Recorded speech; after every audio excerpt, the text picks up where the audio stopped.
Hi, welcome to Binge Buddies, Fork the Fork and Forkers. Me, your host, always Bryan Dressel. With me, as always, is Matt, Zombie Dog, Dr Seuss, Dykes.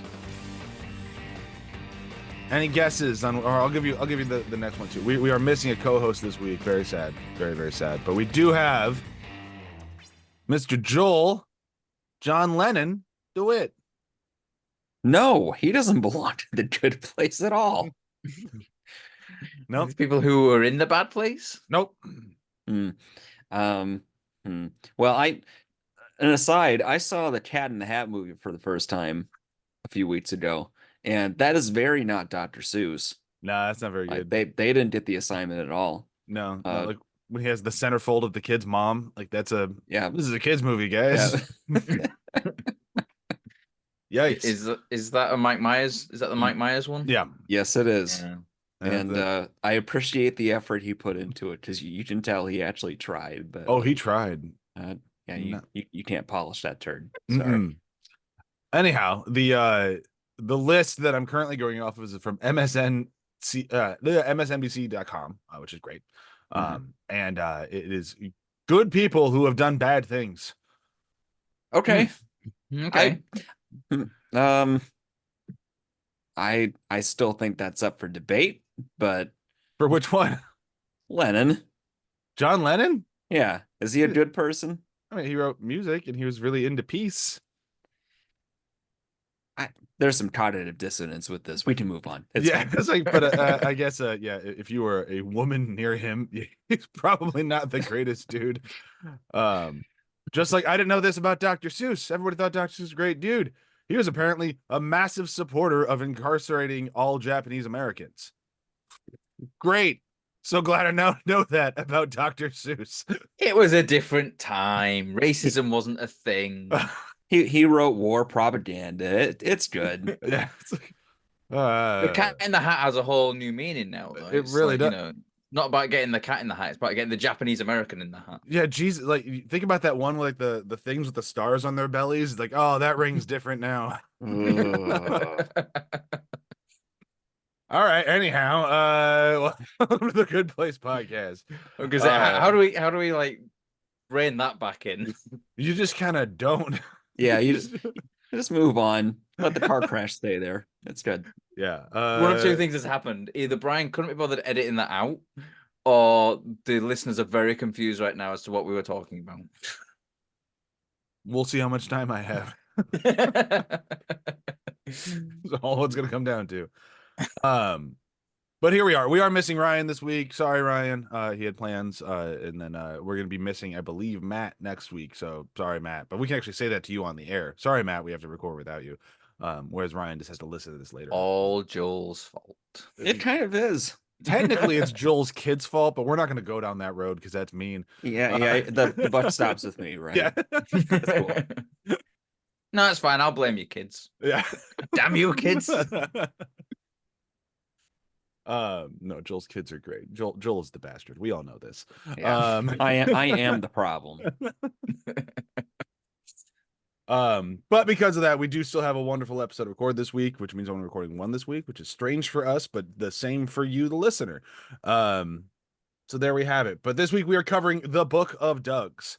I really enjoyed this episode. It's a bit of a transitional episode, if you will, kind of almost a bottle episode, but also kind of not. And we're gonna find out what it's like to be in the post office of the Good Place. Why the Good Place has a post office, beyond me. Why the Good Place has a post office that's so far removed from the actual Good Place also doesn't make sense. Does any of it bother me? No, I'm totally here for it. And then they bring in I'm forgetting her name, the host of Nailed It, Gwendolyn. Yeah, and Matt, she's a one-off character in this episode. I think she might pop up once, hey, remember her? But this is her episode, and she steals the show. She is so good in this episode of just being this like relentlessly nice person, even when she doesn't want to be, and it just it warms my heart. At the end of the episode where she starts trying to shake her fist, it's so funny. Like, just oh no, gosh darn it. The accidental switch to a wave. Yeah, there's this character fits her persona very well, and it makes total sense why they ended up landing on her, because she plays the character in the same way that you see her and like nailed it, right? Yeah. And so it just fit like a glove. And like I don't really know her from a lot. I know her from Nailed It. I know her from um this, and I know her from Brooklyn Nine-Nine. When you get to Brooklyn Nine-Nine, wildly different character, and she's absolutely hysterical in Brooklyn Nine-Nine. But like seeing both that and then this, it's like she is very funny. I'm very excited to see her everywhere. Nicole Byer is the name that I could not remember. Sorry, Nicole. Yeah, our bad. We know you're an avid listener. You never know. She might be. She might have just like, oh, they're doing The Good Place. I'm gonna stay on just to wait for that one episode that I'm in and see what they say about me. Maybe she's one of those people that Google. They forgot my herself. name. Fuck these guys. It's like we forget everyone's names. It's not personal. If we don't have We IMDb forget our open- own names. Yeah, I mean, I change nicknames every single week. I can't remember any of them. You can't blame me, Mark. I mean, there's only so many M names I should deal with. I know. It's fine, Jack. the end of this joke. Just- We're moving just- on. Just add Ash at the sorry, end of that. sorry, Billy. Keep going, Billy. Billy, it's a new one. I was just Anyhow. thinking, like, you remind me of Quiz Boy. Who's that? Not okay with this one. I would take his robot hand. Yeah, Venture Brothers, Joel. Oh, Venture okay. Brothers. All right. Yeah, you gotta keep watching all of that. Is that Uh, back on Max, or is it in limbo again? It's going on Netflix, apparently. Yeah, it's only the first 3 seasons though. I think it's on Netflix now, actually. But you could watch. Oh, the is it first on? 3. Yeah, they didn't Right, get all of it. that explains why I Okay. was saying some seasons. Coming Yeah, soon. it wasn't a lot either. It was like whatever. Book of Dougs. Let's talk about the Book of Dougs and Chidi sees the time knife. What an absolutely sorry, I'm getting ahead of myself just a little bit. It's still part of this episode. What an absolutely brilliant episode title of Chidi sees the time knife. Like not knowing what the hell that means and going into the episode, it's like okay. And then when you finally get there, it's like they don't spend even more than a minute on it. But it's still like one of the it's highlights 10 of the episode. seconds at most. It's like listening to a podcast episode where the title is just like something someone said Yeah. in the episode. Yeah. Yeah, this is definitely one of those moments. But this one, I think the payoff is pretty fantastic. But let's dial back to the Book of Dougs. The Book of Dougs takes place mostly in that post office I was talking about, and this is them kind of just stuck while waiting to see what Michael can figure out to get them into the good place, which involves calling up the good place a panel judges. I'm not sure Committee. committee-ish Committee, I think it was. I Yeah. did write it down somewhere. council. Was it the council? That sounds more formal. And The Good correct. Place Committee, it was called. Okay, good place committee. I just called him up and he wants to plead his case about how he thinks, still at this point, by the end of the episode, we figure out what's actually going on. But what he thinks is still that the bad place is messing with the point system, and that is stopping anyone from going to the good place. He's going to get them in a room and tell them this is what's going on, which means we get to meet some legit people from the good place. And these people are absolutely hysterical and the most frustrating people I think I've encountered in this show. Useless is like the way that I would describe them. Yeah. We've been waiting the whole series to get to these people because they're the ones who are going to be able to help, and they show up and the guys. This isn't it. 400 years to create a committee that will then form a team to 400 years just to form the investigative team. Then they will take 1,000 years to investigate the investigative team as well. It's like process inception, and it's really really frustrating. I mean, almost everyone who's like ever had like some sort of corporate job like can immediately like you just feel this like, oh god, okay, yeah, this is why nothing gets done. And it's like, and they ramp it up to like the nth degree to make it that much funnier. Of like I have projects at work where I'm like, all right, so I'm gonna start this next week. Well, we still got to figure out all this process. So we're gonna start it maybe in the next couple months, and then next year is when I'm finally having the meeting to discuss when I can possibly start it. It's like, okay, Uh-huh. and this show perfectly captures that of this like 400 years to select the committee, and then 1,000 years to investigate the committee to make sure there's no conflicts of interest. And while they're even saying this, one of the guys says something which is considered a problem, and he resigns from everything. And it's like, He just booyah or something like that. yeah. Oh, I'm so sorry, guys. I recuse myself. I was like, jeez. Good stuff. That said, we do have to see like the Brainy Bunch, whatever we want to call them, do need something to do throughout this episode, and it is kind of a lot of just twiddling thumbs. I still enjoy it. We get some really excellent Chidi and Eleanor stuff. We get to finally kind of sort out the complexities of the Tahani, Jason, and Janet triangle-ish shape. Not really a triangle because Tahani and Jason are not romantically involved at all. They just got married so she can give him her money. But it's still a thorn in Janet's side. It's still not exactly what Janet wants. So we kind of get to fix these things, which I enjoyed. I enjoy this stuff. It's not the funniest stuff in the world. The Eleanor and Chidi stuff makes me chuckle, and then the other stuff doesn't really make me laugh. But I enjoy still seeing it. It's Jeremy Bearimy, and Tahan is the dot. Yeah.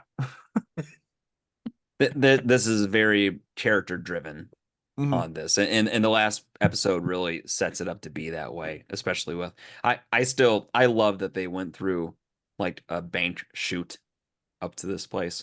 Yeah. I still love that. The old, the sort of like where they arrive as well as like an old timey bank safe looking thing as well. Yeah, I do like that. I mean, I like as well when at the very beginning when Michael's like he's saying about, oh, we need to make sure no one can follow us, and then so Janet blows up the thing. It's like, and we need to blend in or something or whatever he says. Like keep a low profile. Keep a low profile. That's it. Yeah. And just as soon as Gwendolyn comes in and like, hi, how'd you guys get here? It's like, they won a contest. Yeah. Just the naivete and the plain innocence. It's like no wonder the bad places win. Oh yeah, just the moment they hit her with the if you can believe this, if I can believe this, look at this, I believe you. yeah, this is how the bad place is destroying everything. Absolutely. And then even like the ridiculousness. So like they're in this building, and she's giving them a tour of the post office thing because they won their contest, and even she's like, kind of a weird contest, but okay. And like, all right, well, this is this, that's the door to the good place, moving on. And they're all just like, door to the good place. And then Eleanor, like, just she's such a better person now than when she started this show, obviously, but still we get to this point and her instinct is to break into the good place, thus negating any chance of going into the good place. The act to get there takes away your ability to get there. I find that hilarious, but on top of all of that, is she's still trying to lockpick the door, and every time she gets something in the little keyhole, it just turns to glitter. It's like, but she keeps continuing to try as well, like no matter how many times. I do like how we get a new nickname for Eleanor though, Smashy. Yeah, it fits. It fits. It works. And then I love this part in the show because it's about to take we'll find out next week. Yeah, no, not next week's episode. Yeah, no. Yes, next week's episode. Don't worry about me. I'm okay. Are you the no brain stuff?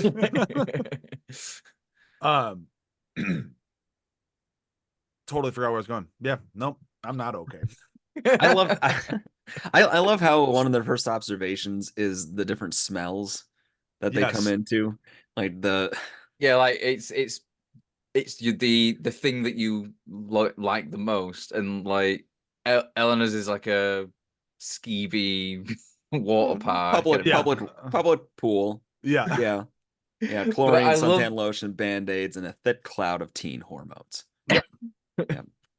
I love how Cheed is like immediately he thinks it's pretzels, and then it's like the immediate moral truth or something like that. Oh, and yeah. Janet's like, they're surprisingly similar smells. I don't remember what Jason's was in the beginning, but he gets all of his and weed. I smell Blake Bortles holding the Super Bowl MVP trophy. as Dan Patrick says, "This has to feel good, Blake," and he says, "It sure does, Dan." And weed. And I owe it all to my best friend Jason There it Mendoza. is. I I was forgot gonna say, about I was sure there was like Yeah. some mention of Jason in there. God, that's funny. And then just and weed. this show continues to do stuff where like they assign abstract concepts to very tangible human things. Mm-hmm. A later episode, they do the same thing with yogurt, and it's Yeah. like, Yeah, okay, the yogurt that's one. cool. The yogurt Yeah. flavors. When you were talking about that, that's the first thing that I was thinking Yeah. of. It was like, you Mhm. know, I got a mixture, strawberry and that thing. Yeah, we'll get to that next week. I won't. Well, I said we. I was talking about me and Joel. Bye, Matt. I remember what I was gonna say. At this point in the show, once Eleanor and Chidi have finally like we are together, Chidi has a pretty big shift in character where he can actually be decisive now. He can function with Eleanor as a romantic partner. And I really enjoy seeing that sort of stuff, especially him trying to be romantic by putting on his little mailman costume. One of the highlights of this episode of just he puts it on and she just immediately starts crying. He's like, "Oh no, what did I do? Is this horny? Is this horny crying? Please tell me those are horny tears." And just do you not like the outfit? I love the outfit. Well, yeah, she just doesn't know how to process actual love, right? That's the whole concept, and it goes against the grain of what a whole lifetime of dealing with men has conditioned and taught her to be. Yeah. And then here she has what she wants, and she's also looking at a possibility of losing everything if they cannot pull this whatever stunt off. Yeah, it's like it's a big emotional overhaul, and then they bang it out. Good for them. They sure do. In a closet. In a closet. At the same time, we finally get that. I mentioned earlier, we get the resolution of the Tahani Jason relationship, where she gives a little certificate of death did us part. I think that's a just sweet gesture. It doesn't go over quite as well as she had hoped, but it gets there. That's right, because they have technically died again. Yeah. At this point, when they pulled them into the void, correct? Right. Yes. Okay. All right. Tahani's reaction to that is brilliant though, because it's like Janet gets sad, then Jason gets sad, and it's like, "Whoa," it's like, and then just like runs off. It took us a long time to get to like where Tahani's sense of humor legitimately works in the show, but I'm so happy that we're here. Yeah, she's definitely there. This is one of the first times where I have like a few Tahani quotes. Yeah. And it is because of the interplay and she's opened up, right? Yeah. I mean, she still has that vein of blue bloodish kind of behavior, but she has integrated with the team and become more relatable, and it helps a lot. I think what it comes down to is because like her and Camilla had that breakthrough.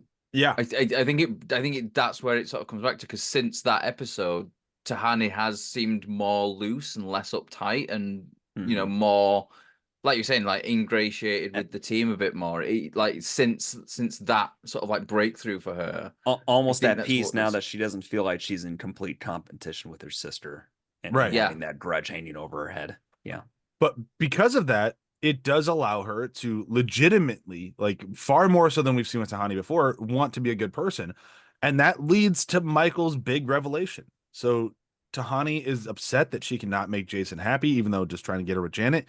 And talking to Michael about it, talks about all of the unintended consequences of trying to help someone. And like, even though I'm trying to do this, this is happening. Like, as soon as I move A, block C has moved because B was in the way. It's like, this is a problem. And it clicks for Michael of like, oh my God, no one's trying to game the system. The system is just forked. And you get this really great breakdown of like, you can't do one without the other. I mean, it doesn't really come until next week, but we have a plan now. We need to talk to the judge. We need to get out of here. We're actually going to make something. We have a shot to take finally. Like, we're no longer just kind of on our heels trying to figure something out. Like, we have the beginnings of a plan. And they had perfect evidence in the first place, Doug Forsyth, and it's just they had the evidence that it wasn't working. They just didn't figure out the how until now. Yeah. And it's one of those things as well. It's like, now we know exactly what the problem is. We've been running on this kind of like, oh, the bad place must have hacked the system, but Right. actually now it's like, no, we figured out what is wrong with the system. The system is just so screwed because you can't make a good action out. And like when they go in the next episode, when he starts going through it all, you look at, you're watching it and then you're going like thinking about the actions you've made where you think, oh, that was a good thing, and then it's like, oh yeah, that I would have lost points on that as well, because there's no way that like I bought some flowers to cheer someone up. Oh, they were grown with pesticides. They were picked by slave labor, or they were delivered by a vehicle that's polluting the environment. And and it's just that thing of like, no matter what you do, you cannot do good.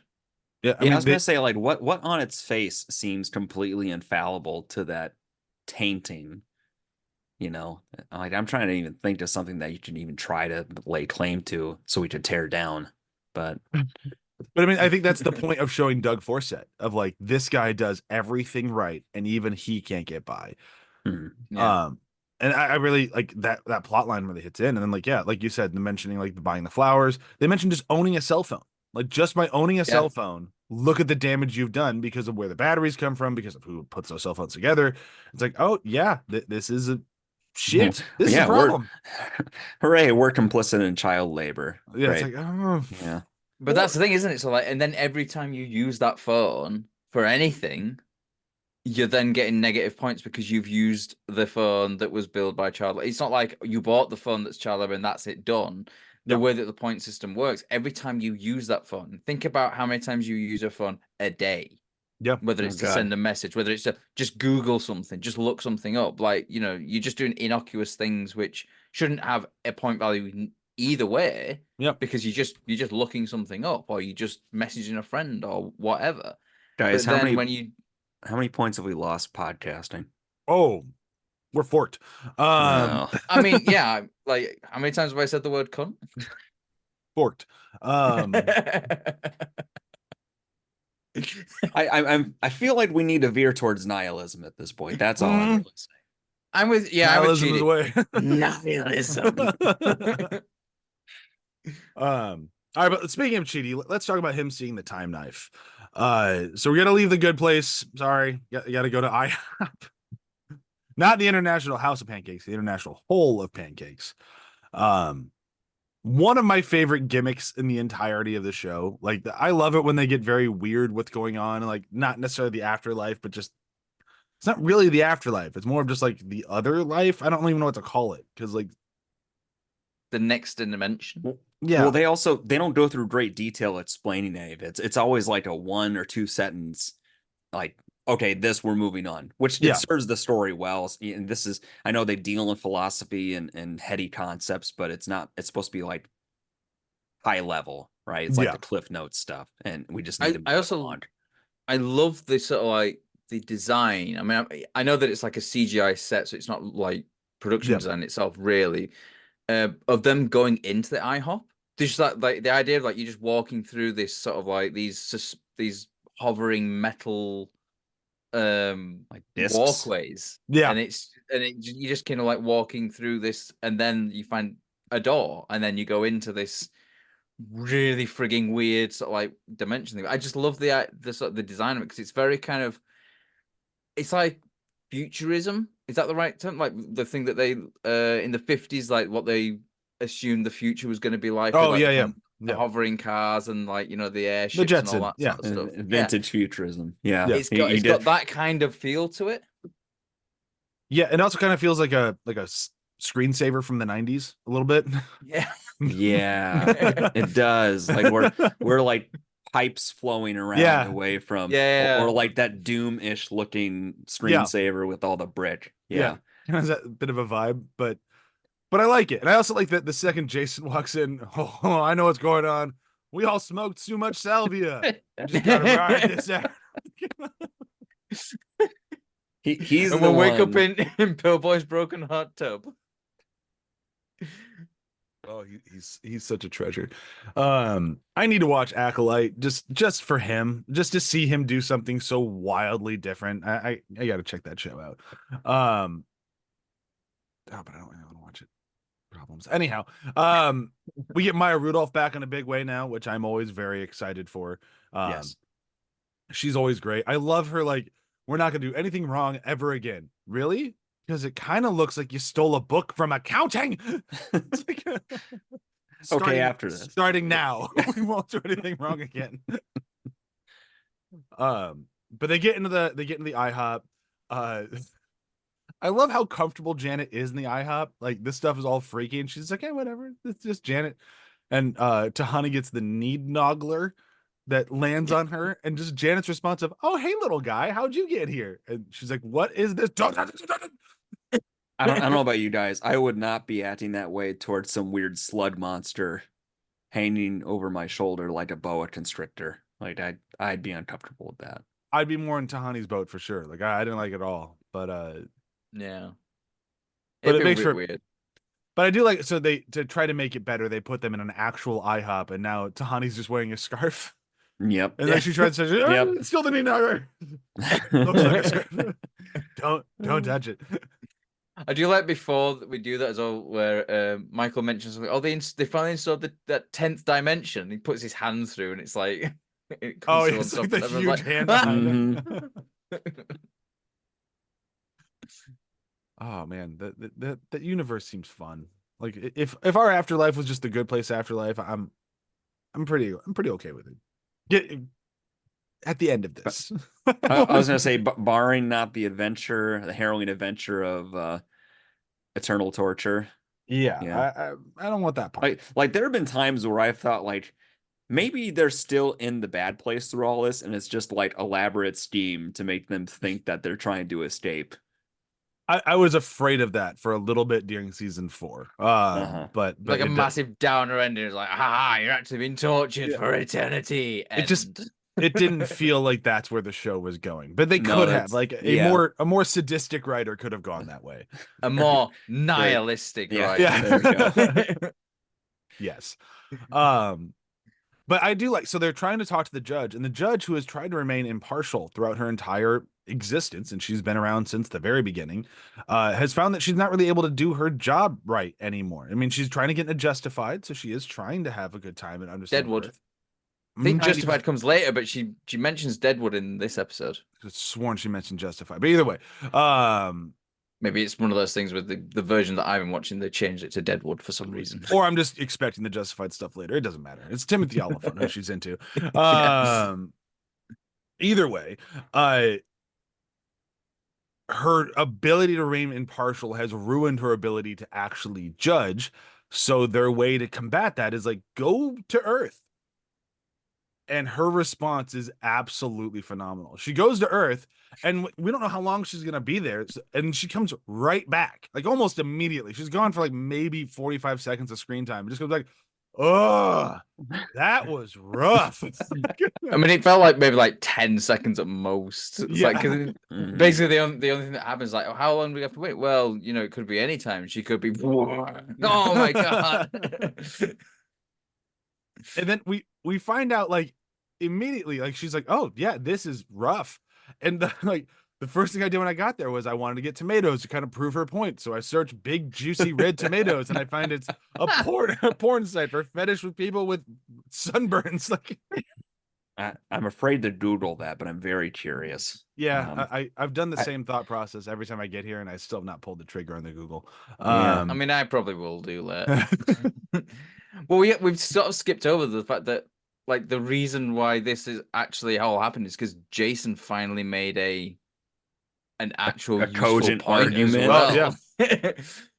Well, like when Jason started talking, though, like basically even Ellen's like, right, well, slowly knowing you guys.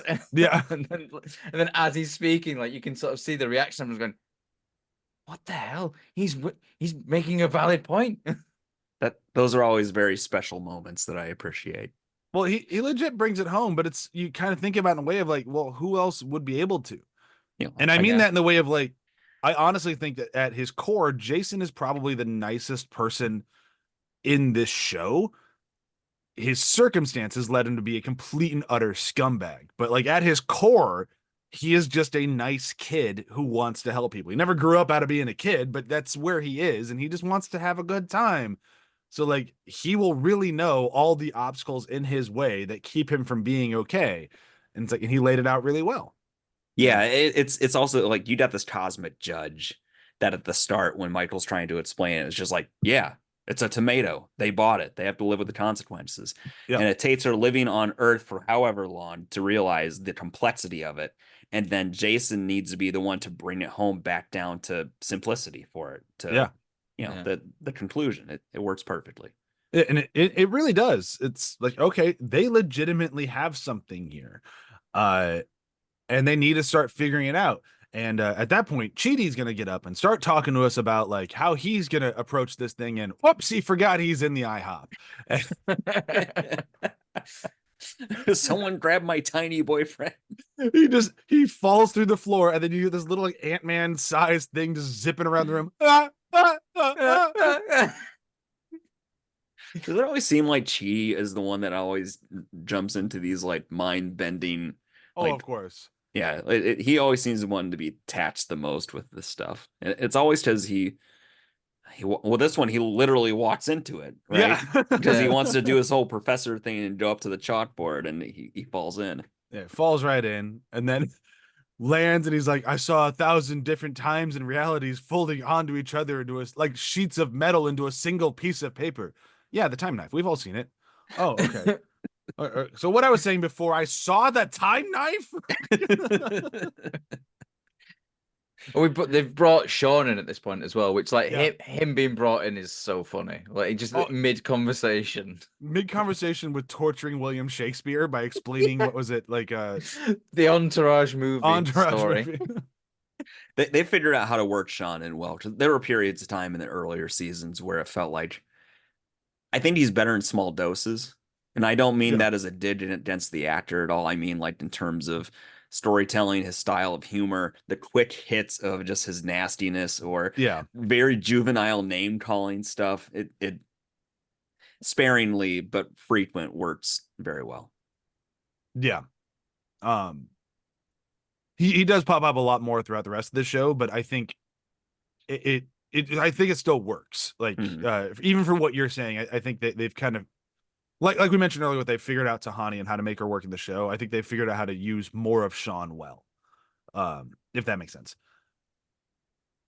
So we're not on to the next one yet. Nope, not quite yet. So we have a plan, and our plan is to repeat the experiment. This is Chidi's idea, of course it is. So we had this experiment. It went fairly well. These 4 people are arguably better than they were when they went in. This works. Can we do it again with a new set of rubes?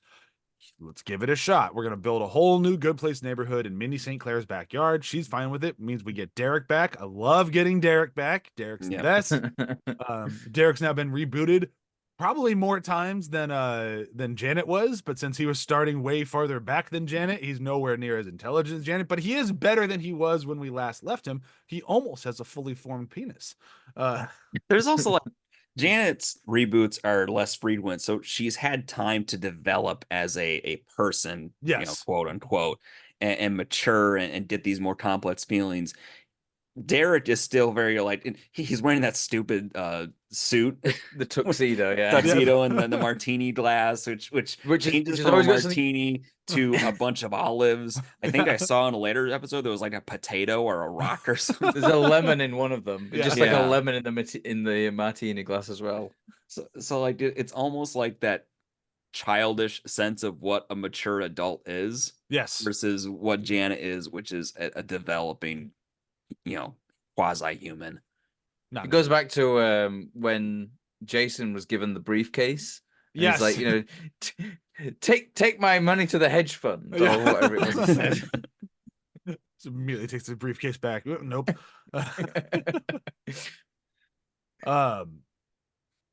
But it's a nice callback for us fans, and it was a great way to save money for the show. We get the house back. Eleanor's house is back.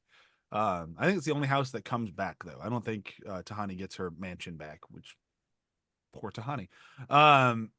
But she's grown and matured. She doesn't need a mansion anymore. But she still has a house. I just don't think they bring up the fact that it's that cartoonishly large mansion anymore. Exactly. She's just got a regular house because she's regular. I can't remember. I have no idea. I honestly, I don't know if they ever even bring it up. I have no clue. We'll find out as we get through season 4. But we get the house back, even everything about the house, including like the stuff that was designed literally to torture her. She's like, yeah, it's where I fell in love with them, so that's where she wants to stay. I get it.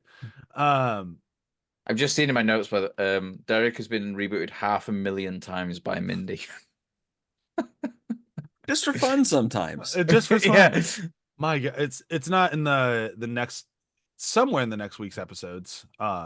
We get the them actually rebooting Derek, and Mindy is just so happy to do it. Oh, I do not care. Go for it.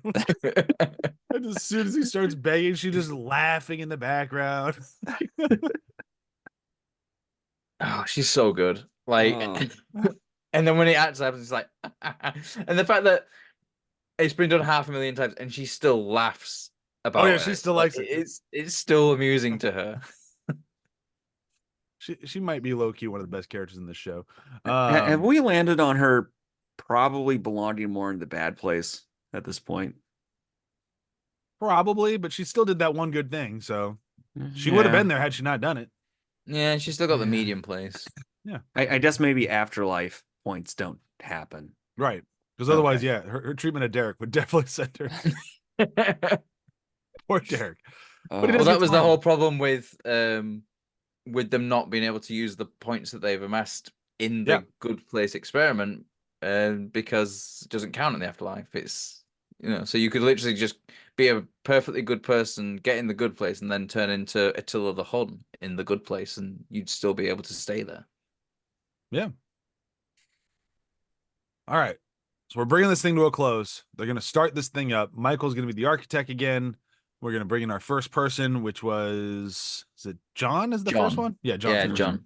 We're going to bring him in, and Michael starts freaking the fork out. Can't do it. He could do it when he was a demon and it was his job. But now, when it's the sake of all humanity, stress has gotten to him. He can't handle it. What are they going to do? It's not only that, though. It's that it's been laid bare to him that, like, if they lose, all 4 of them are going to be tortured by a demon that looks like Michael. Yep. And they're going to feel betrayed the entire time. So he can't deal with the pressure of not only that, but, the idea of their friends feeling betrayed after all he's doing. And, the teeth flatteners and bees with penises. Yeah. We will release a swarm of penis bees. I made that. It was me. Oh, I love Sean. I do love that. There's just the subtle when Michael says it to him, and you just see him looking down at a notepad as he's just writing it down. Oh, he's so good in this show. But yeah, there we are. And does this one end with Eleanor saying, "Hi, I'm the architect," or is that the next one? Does it start there? I think it ends. I think it ends on the freak out. Yeah, I think it ends on the freak out. Yeah. Okay. Yeah, because my last bullet point is Michael collapsing. He's too scared. Okay. Yeah, mine is Michael freaking out. I just couldn't remember if that's where. Oh, and then I should have, if I'd read down my notes a little bit, because we were planning on recording 2 this week and we're not going to. The first thing I wrote down was, "Hi, John. I'm Eleanor, the architect." My answer was right there in my notes. Oh well. Notes are good for something, as we're finding out almost never in this show. Hey, my notes have been really friggin' useful. Mine have not. If I didn't have these notes, I'd be very quiet. And everyone would be happy. I don't know about that. What have I missed? The age-old question as we get to the end of an episode. The doorman came back in. Yes, he did come back. Yeah. And smells like frogs in here. Smells like frogs to me, which is great. Oh, that is his man. I love him in this show. He's great. He is so good. Anything else you can think of that I missed, or should we move into quotes?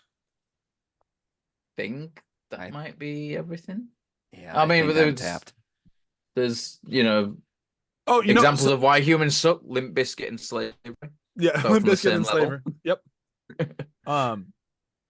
We did talk a lot about the Good Place committee. We never mentioned who was in it. You got to mention Paul Scheer. Paul Scheer is one of those guys where he can't. I mean, it's like, what's he going to do to me? Like, I guess I'm going to be that nice. He can't really play anything but Paul Scheer, like a heightened version of Paul Scheer. I don't think Paul Scheer seems like a bad guy at all. And he usually plays people that are rather annoying and frustrating. But if you ever listen to a stand up, you ever listen to like any of his podcasts, it's not that much different than who Paul Scheer is. But he makes it work in every role I've ever seen him have. Him as like Andre in the League is absolutely hilarious. One of my favorite characters ever.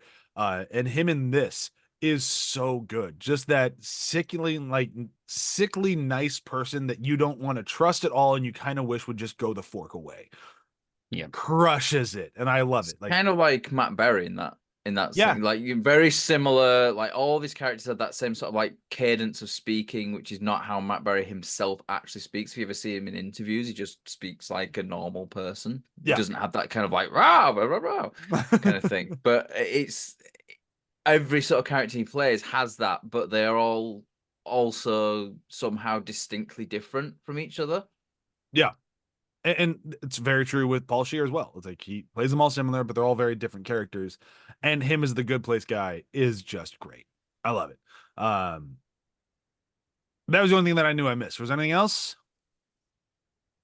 Nothing from me. No, I can't think of anything else.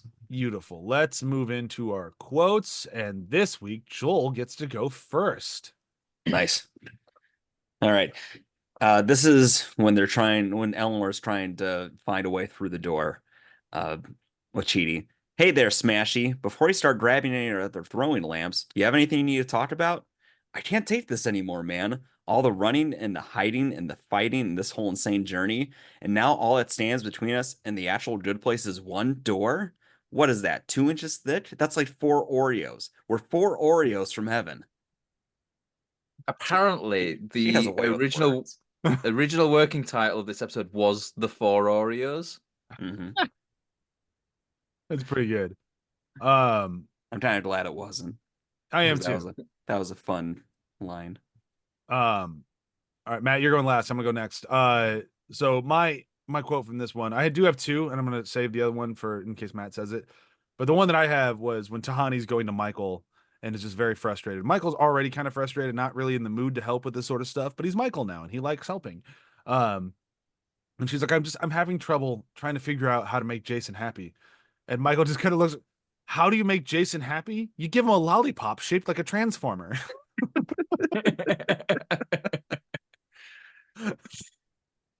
Oh my god, that's so good. I do have one more line from this, but I'll let Matt go first. I need to speak with the committee regarding an urgent matter. Oh, sorry, you'd have to contact them directly, and that's definitely against the rules. I see. How would I contact them, though, if it weren't against the rules? Well, by calling on that phone, but I can't let you use it. Right. Even if it weren't against the rules, I don't know the number and you wouldn't tell me. I couldn't. There are no numbers. You pick it up and it connects you to whomever you want, but you can't use it. Of course not. Just a hypothetical. Is there any way that you would know if I did use the phone? Any kind of alarm? Golly, no. So it's entirely untraceable. Sure is. What a fun thought experiment. You said it, Gwendolyn. Say, is that a bot? Is that a dog barking in another room? I doubt it because I don't have a dog, but out of politeness and an abundance of caution, I'll go check. Hello, doggy. Absolutely brilliant. Like between the two of them, one of the best like back and forths in the entire show. It is so good. And like when that scene happened, it's like I have to. This is going to be a Matt quote, like the Matt level quote, because it's just the back and forth is so good. Just like him, the whole thing with like, is there any way, like any kind of alarm? And she's like, no. And she's like, oh, okay.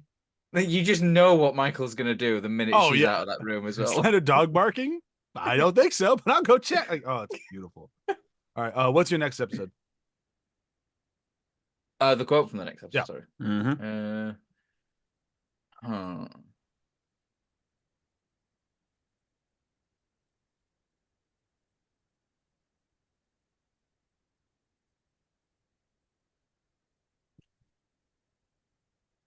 Sorry. Counterpoint. Humans are terrible. Limp Bizkit, slavery. The prosecution rests.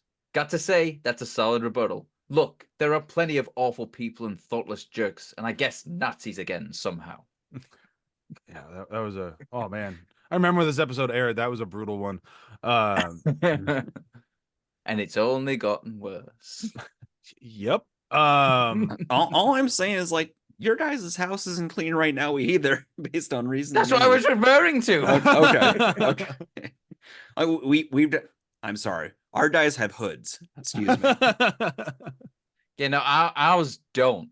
So they're worse, I think, because they just grin at pictures. They're braver, which is worse. Yeah. Yeah, ours are cowards, which is I don't know if that's better. I don't know. Either way, let's move on to my quote. I don't Moving think on to braver. my quote. I don't think they're brave. I think just dumber. I think. Sure. Yeah, I don't know. Either way. Here we go. Mine was the one that Matt just said, so I'm going for my backup, and it's the one I already said, but I still love it. Okay. Yeah, sure. Okay. Anyhow, what I was saying before I saw the time knife. Cheaty, he has such good quotes, but so often it is his affect and the way he acts it out that yes elevates it to just top tier. Yeah. What I like about that is like just Michael's sort of like set up for that as well. Where it's like, yeah, the time knife. We've all seen it. Let's get back on track, bud. Does not care. Oh, good stuff.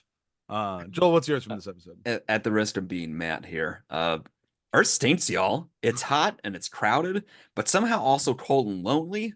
I thought I was going to be easy to make good decisions. The first thing I did was I Googled big, juicy, natural tomatoes, which led me to a porn site that was for people with sunburn fetish, or I kind of never recovered, right?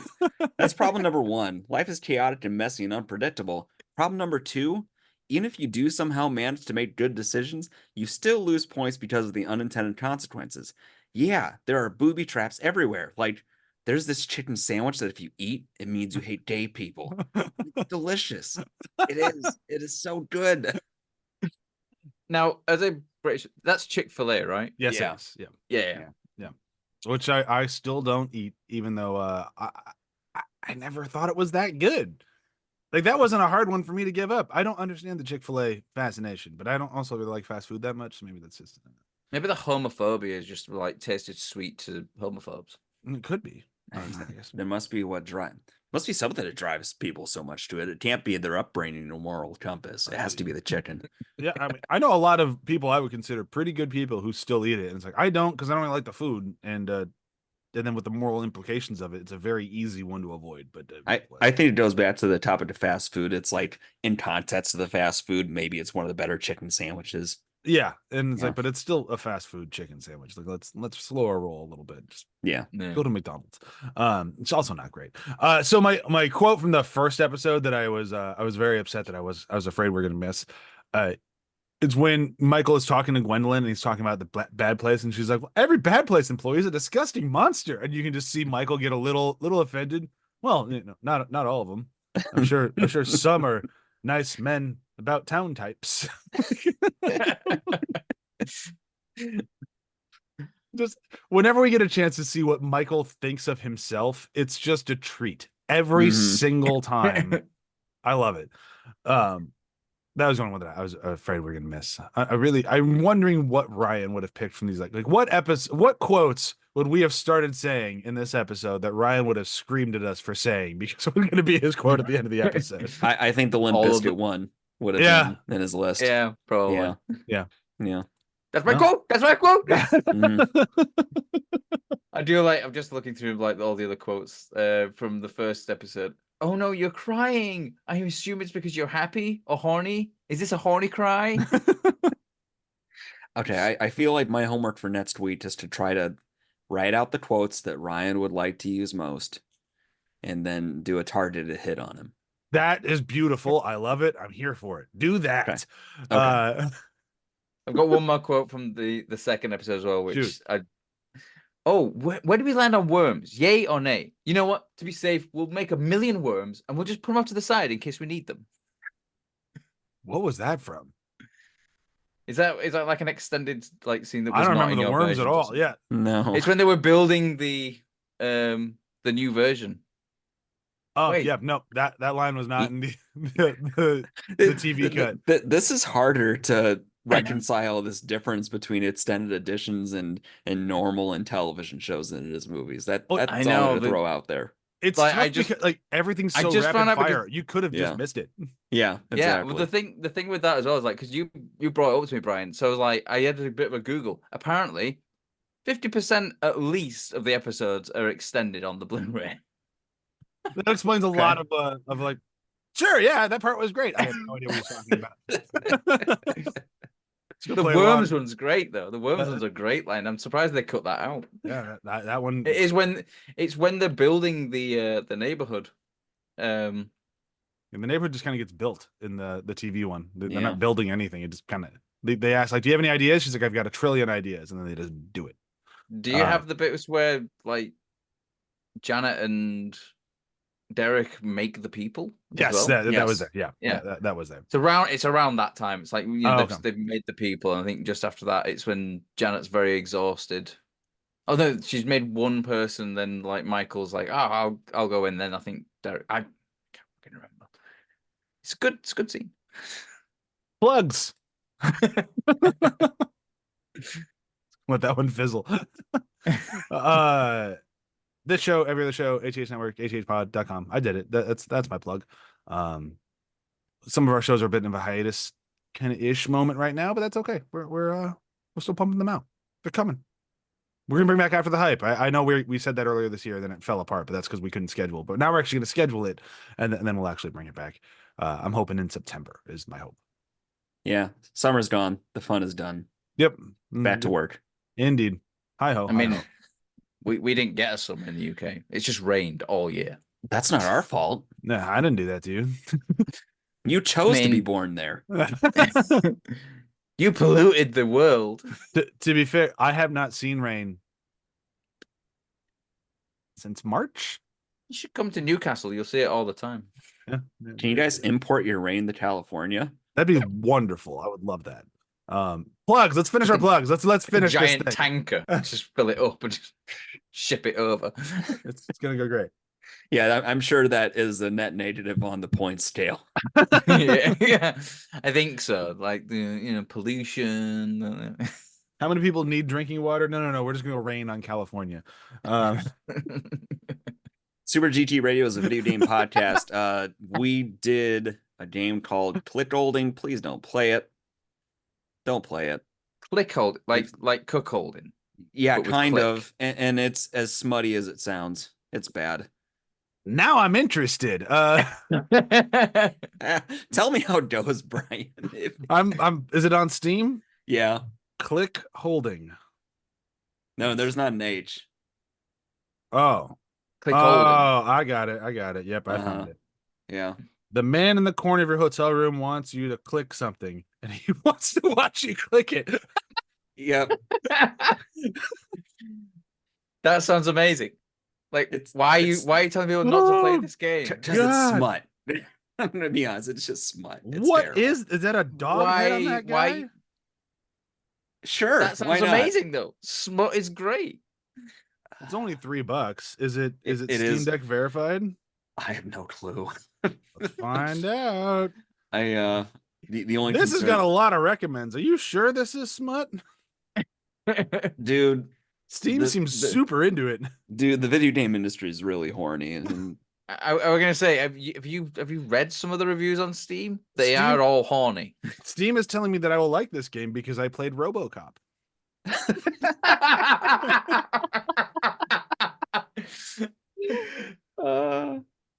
That might be the best. Now Matt's interested. I was interested before, to be fair. You had me at smut. You didn't have to hard sell. What if it was RoboCop watching you from the corner? I don't know. There's a weird dog head man looking thing. I'm still kind of. Is it a dog head or is it looks kind of like a singular nutsack? It kind of looks like almost like a moose head in some ways without the antlers. I don't know if it really is. Is that the thing that's looking? If it works in the Steam Deck, I'm gonna play it. I'm gonna let you know how it goes. I could use a break from Sekiro, anyways. Yeah, please do. Matt, you got anything to plug? I mean, that game. It sounds amazing. All right, well, we're all gonna go play Click Holding, and we're gonna let Joel know how much we loved it because apparently it's got the photo of just the guy in the corner just going click it. It looks so messed up. Uh-huh. Yeah, I'm going to play. Is it a long game? No, it's not long. It's like a 45-minute to an hour experience. So I'm going to experience it. Wait, you can last that long? Oh wait, We'll find out. All right, bye. I'm sorry. I'm not. Me neither. Don't go fork yourself this week. Go play Lickle.